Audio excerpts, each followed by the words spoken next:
네, 시청자 여러분 안녕하십니까? 포항 MBC 뉴스투데이입니다. 먼저 날씨입니다. 단오절인 오늘도 30도 안팎의 더위가 이어지겠습니다. 경주는 33도까지 오르겠는데요. 구름이 끼면서 자외선 지수는 높음 단계로 한 단계 낮아졌습니다. 송혜림 기상캐스터입니다. 네, 오늘도 때이른 더위에 대비해서 헐렁한 옷차림하고 외출하시는 게 좋겠습니다. 여전히 폭염특보 발효 중인 상태고요. 오늘 낮 최고 기온 30도 안팎까지 오르면서 더위가 이어지겠습니다.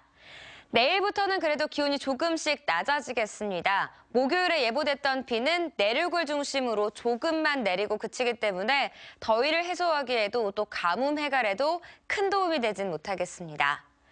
오늘 하늘에 구름이 많아지면서 자외선 지수는 높음 단계로 한 단계 정도 낮아졌습니다. 다만 미세먼지 농도는 일시적으로 나빠질 수 있고요. 오존 농도가 나쁨 단계를 보이기 때문에 되도록이면 실내 활동 위주로 해주시는 게 좋겠습니다. 자세한 지역별 날씨 알아보겠습니다.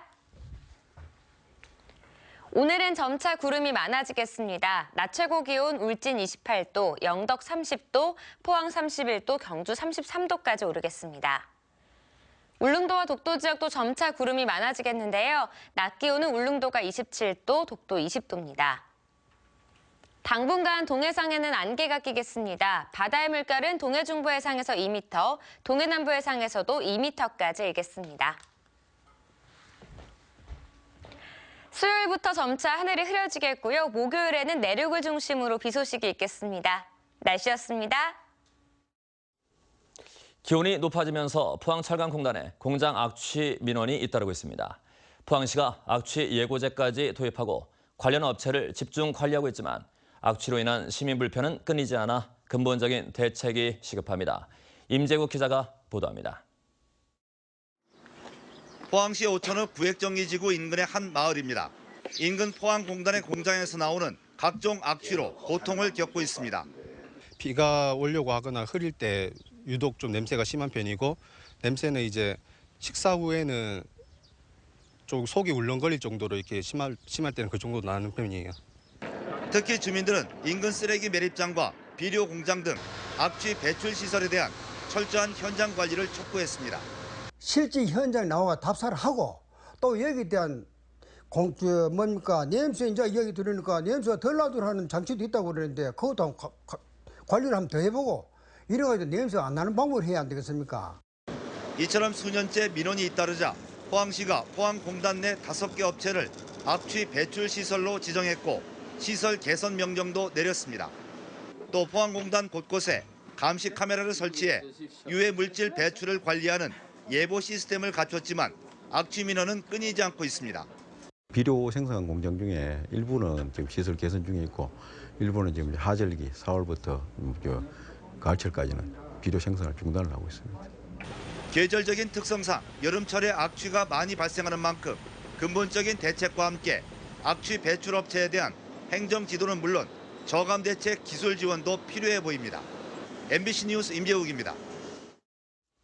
경주에 폭염주의보가 내려진 가운데 경주시는 동국대 경주병원과 함께 오는 9월까지 폭염으로 인한 온열 질환 상시 감시 체계를 운영키로 했습니다.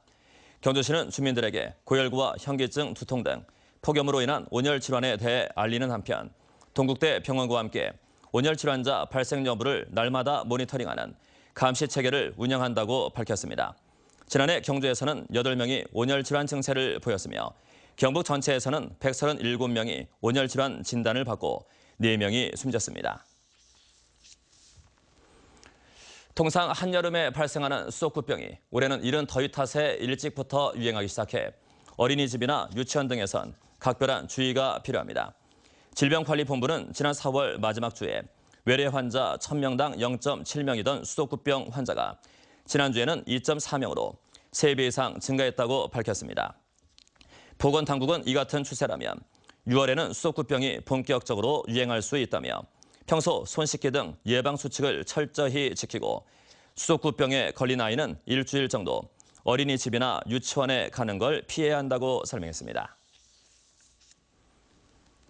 경상북도가 출연출자 기관의 신규 직원을 주 4일째로 채용키로 전격 결정했습니다. 보수 성향이 가장 강한 경북에서 진보적 정책을 가장 먼저 시행했다는 점에서 주목받고 있습니다. 정동원 기자가 취재했습니다. 한국국학진흥원, 경북콘텐츠진흥원, 도립의료원, 경북개발공사 등의 28개 경상북도 출연 출자기관이 주 4일째 신규 직원을 채용합니다. 일단 이들 기관에서 채용 계획에 있는 99명의 정규직이 첫 대상인데 산하기관은 앞으로 주 4일째 정규직 채용이 원칙이라고 경상북도는 밝혔습니다. 정규직 전환을 계획하고 있는 비정규직 50명도 주 4일째 근무로 바꾸기로 했습니다. 주 4일 근무 직원은 복지를 비롯한 처우는 기존 직원과 같지만 보수는 그만큼 줄어듭니다. 새 정부 기조에 맞춰 남는 예산으로 신규 채용을 늘림으로써 일자리를 나눈다는 게 경상북도의 구상입니다. 산하 출연 기간부터 신규 직원부터 시범적으로 실시하고 앞으로 많은 TF단 회의를 통해서 점차 시군과 공공기관으로 확대해 나갈 예정입니다. 경상북도의 전격적인 결정에 산하기관들은 고민에 빠졌습니다. 그거는 그 직원들 간의 협상성 문제, 노조도 있을 수 있고 하자 해도 되는 게 아니고 근로계약서처럼 해야 되니까. 주 4일째 채용이 연착륙할 수 있을지 여부와 별도로 주목받는 건 보수 성향이 가장 강한 경북에서 진보적 정책으로 꼽히는 주 4일째 근무를 가장 먼저 시행했다는 겁니다. 일자리 창출을 위한 시대 변화 흐름과 함께 새 정부의 기조를 적극 받아들여 예산 배정 등에서 소외받지 않으려는 의도로 풀이됩니다. 경상북도는 또 본청 직원들이 평일에 1시간씩 일찍 출근해서 금요일 낮 12시에 퇴근하는 유연 근무제를 7월부터 본격적으로 시행하기로 하고 이번 주부터 자치행정국에서 시범 실시에 들어갔습니다. MBC 뉴스 정동원입니다. 에어포항이 사업 등록을 끝내고 올 하반기 운항을 목표로 본격적인 운항 준비에 들어갔습니다. 국토부로부터 소형 항공 운송 사업 등록을 마친 에어포항은 다음 달 중 국토부에 운항 증명을 신청키로 했습니다. 에어포항은 캐나다산 50인승 1호기를 6월에, 2호기는 8월에, 3호기를 10월에 도입해 길게는 90일이 걸리는 운항 증명을 받는 대로 포항 김포 노선에 하루 5회, 포항 제주 노선을 하루 2회 왕복할 계획입니다. 휴대폰으로 포항사랑 상품권을 사용할 수 있는 모바일 시스템이 시범 구축돼 점차 확산될 예정입니다. 포항시는 국비 5천만 원을 지원받아 다음 달부터 오는 11월까지 전체 12,000여 개 가맹점 가운데 대이동 100개 가맹점을 대상으로 모바일 시스템을 구축키로 했습니다. 모바일 시스템은 종이 대신 휴대폰에 앱을 깐 뒤 충전하고 환전하는 시스템으로 소비자는 휴대와 보관이 편리하고 가맹점은 이틀 정도 걸리던 환전 시간이 반나절로 단축되는 장점이 있습니다. 한편 포항시는 시범 지역의 사용 현황을 분석한 뒤 점차 확대하는 방안을 모색키로 했습니다. 정부의 하천 사업 공모에 경주시의 신당천 환경 개선 사업이 선정돼 149억 원의 국비를 지원받습니다. 형산강 프로젝트와 연계해 신당천의 생태공원과 수질 정화를 위한 습지도 조성돼 새로운 관광 명소로 기대됩니다. 김영일 기자가 보도합니다. 정부가 올해 실시한 하천 사업 공모에 경주시 신당천 하천 정비 사업이 선정됐습니다. 신라 천년의 숨결로 되살아나는 신당천이란 주제로 8.2km 구간에 대해 하천 정비 사업을 실시합니다. 국비와 지방비 등 298억 원이 투자돼 2022년까지 완공할 계획인데 하천과 주변 환경 개선에 시너지 효과를 기대하고 있습니다. 신당천 정비 사업은 생태계를 되살리는 자연 친화적인 하천 조성에 중점을 두고 있습니다. 물길을 따라 생태공원 2곳이 만들어지고 새천년 숲과 수질을 정화하는 생태습지, 그리고 생태경관 전망대까지 설치합니다. 특히 경주시, 포항시의 형산강 프로젝트와 연계해 하천 생태계를 주제로 한 새로운 관광 명소로 기대하고 있습니다. 개발을 인해서 주민들의 삶의 질이 나아지고 또 여러 가지 교량이라든지 치수 공간이 확보되어서 대단히 좋은 여건에서 생활할 수 있는 여건이 마련됐다 이렇게 생각합니다.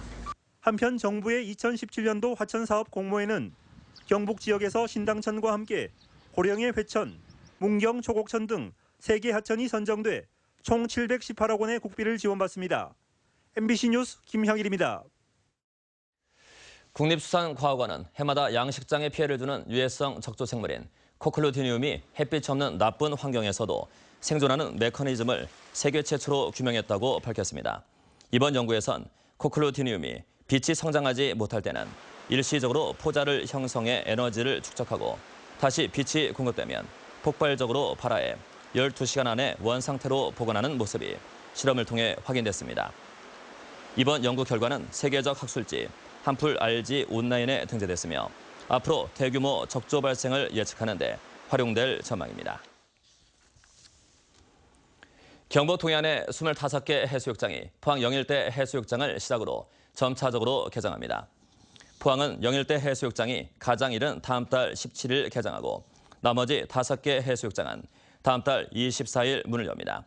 경주 6개, 영덕 7개, 울진 7개 해수욕장은 오는 7월 14일 개장의 지역에 따라 8월 15일 혹은 8월 20일까지 운영할 계획입니다. 특히 포항 지역 해수욕장은 올해 물품 사용료가 오르는데 파라솔 이용료의 경우 4시간 기준 5,000원에서 6,000원으로 평상 이용료는 시간당 5,000원에서 10,000원으로 인상되고 대신 바가지 요금은 포항시가 보상해 주기로 했습니다. 영덕의 경우 고래불 해수욕장을 특화시키는데 갈대 파라솔 10개와 높이 7, 8m의 모래 미끄럼틀이 만들어지고 해파리 피해 방지막도 설치됩니다. 최신의 잠수함에 탑재될 훈련용 어뢰가 잇따라 분실되고 있습니다. 최근 영덕에서만 2차례 발견됐는데 민간 피해는 물론 북한으로 흘러가면 군사 기밀이 유출될 수도 있습니다. 김기영 기자가 취재했습니다. 토요일인 지난 27일 오전 4시 30분 영덕 축산항 앞 5.5km 지점에 설치한 정치망에 해군 시험용 어뢰가 걸렸습니다.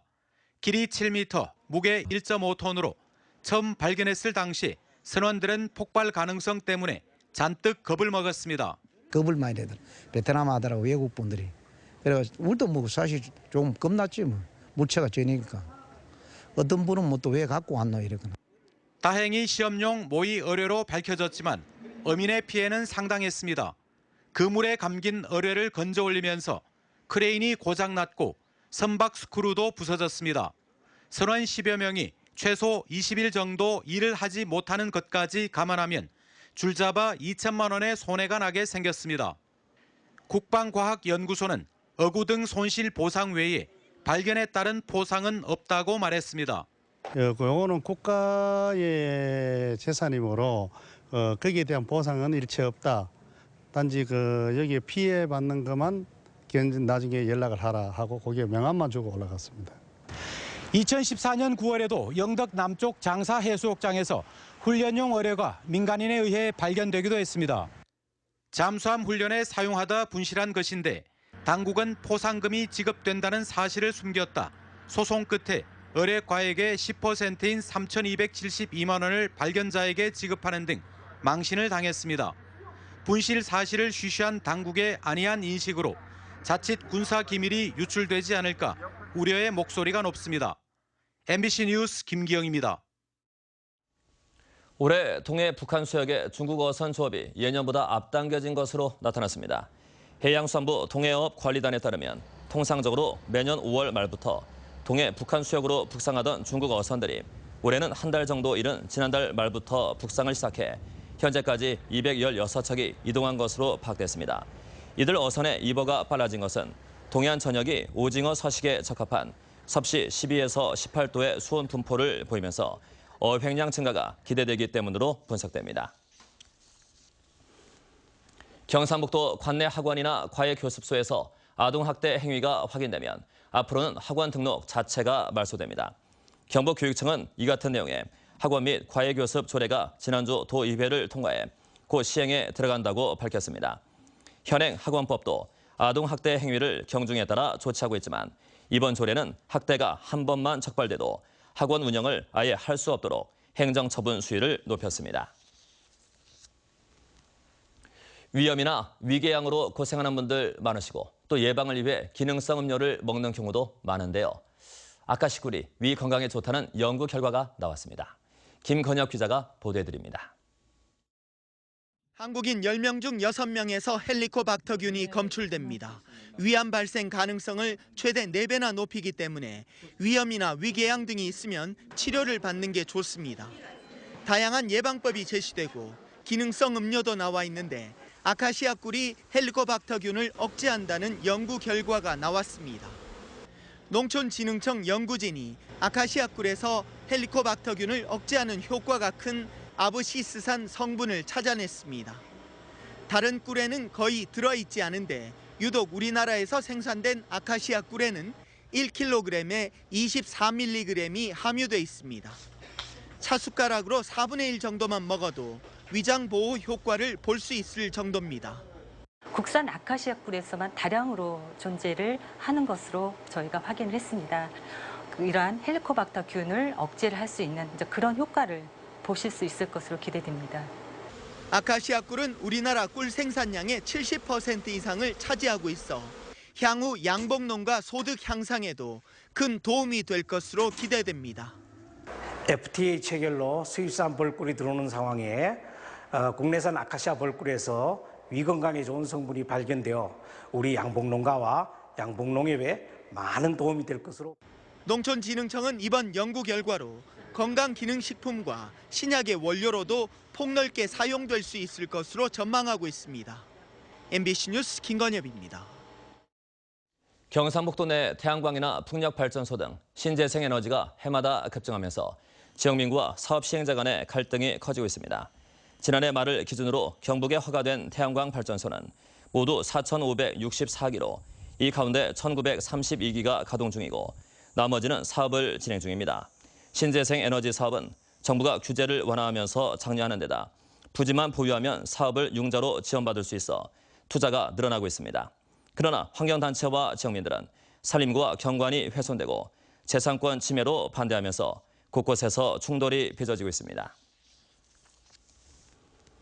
개정 주택임대차 보호법이 시행됨에 따라 주택임대차 분쟁조정위원회가 대한법률구조공단에 설치됩니다. 대한법률구조공단은 오는 7월부터 대구를 비롯해 서울, 수원, 대전, 부산, 광주 등 6개 지역에 주택임대차 분쟁조정위원회가 열린다고 밝혔습니다. 주택임대차 분쟁조정위원회에서는 차임이나 보증금의 증감, 임대차 기간구와 보증금이나 임차주택의 반환, 임차주택의 유지, 수선 의무 등에 관한 분쟁을 조정합니다.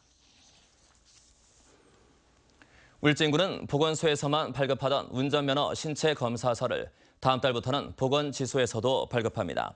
보건지소에서 발급하는 운전면허 검사서는 응시원서 2종과 적성검사서 2종으로 증명사진 2장과 신분증을 지참하면 됩니다. 이를 위해 울진군은 보건지소에 적성검사 장비를 설치하고 담당자 교육을 마쳤습니다.